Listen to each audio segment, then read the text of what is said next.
പ്രിയപ്പെട്ട സഹോദരി സഹോദരന്മാരെ, ഞങ്ങൾ നിങ്ങൾക്കായി ഒരു സദ്വാർത്തയുമായിട്ടാണ് വന്നിട്ടുള്ളത്.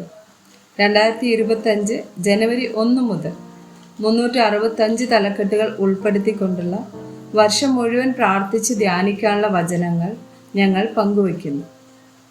എല്ലാ ദിവസവും ഞങ്ങൾ ഒരു തലക്കെട്ടും അതുമായി ബന്ധപ്പെട്ട വചനങ്ങളും അയച്ചു തരുന്നതായിരിക്കും.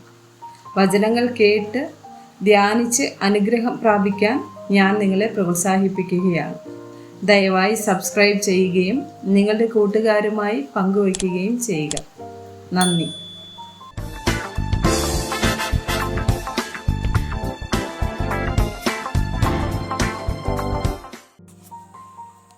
ദിവസം 128.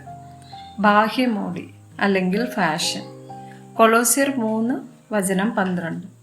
അതുകൊണ്ട് ദൈവത്തിൻ്റെ വൃതന്മാരും വിശുദ്ധന്മാരും പ്രിയരുമായി മനസ്സലിവ്, ദയ, താഴ്മ, സൗമ്യത, ദീർഘക്ഷമ എന്നിവ ധരിച്ചുകൊള്ളുവിൻ.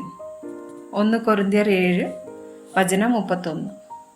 ലോകത്തെ അനുഭവിക്കുന്നവർ അതിനെ അനുഭവിക്കാത്തവരെ പോലെയും ആയിരിക്കണം. ഈ ലോകത്തിൻ്റെ രൂപം ഒഴിഞ്ഞു പോകുന്നുവല്ലോ. 1 പത്രോസ് 1 14-15 വചനങ്ങൾ.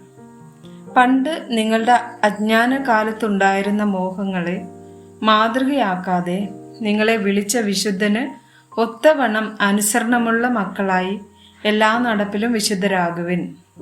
സങ്കീർത്തനം 119 വചനം 73.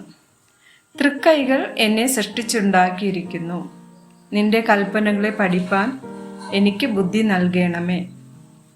1 പത്രോസ് 3-4 വചനം. നിങ്ങളുടെ അലങ്കാരം തലമുടി പിന്നുന്നതും പൊന്നണിയുന്നതും വസ്ത്രം ധരിക്കുന്നതും ഇങ്ങനെ പുറമേ ഉള്ളതല്ല, സൗമ്യതയും സാവധാനതയുമുള്ള മനസ്സ് എന്ന അക്ഷയഭൂഷണമായ ഹൃദയത്തിൻ്റെ ഗൂഢമനുഷ്യൻ തന്നെ ആയിരിക്കണം. അത് ദൈവസന്നിധിയിൽ വിലയേറിയതാകുന്നു. ആമേൻ.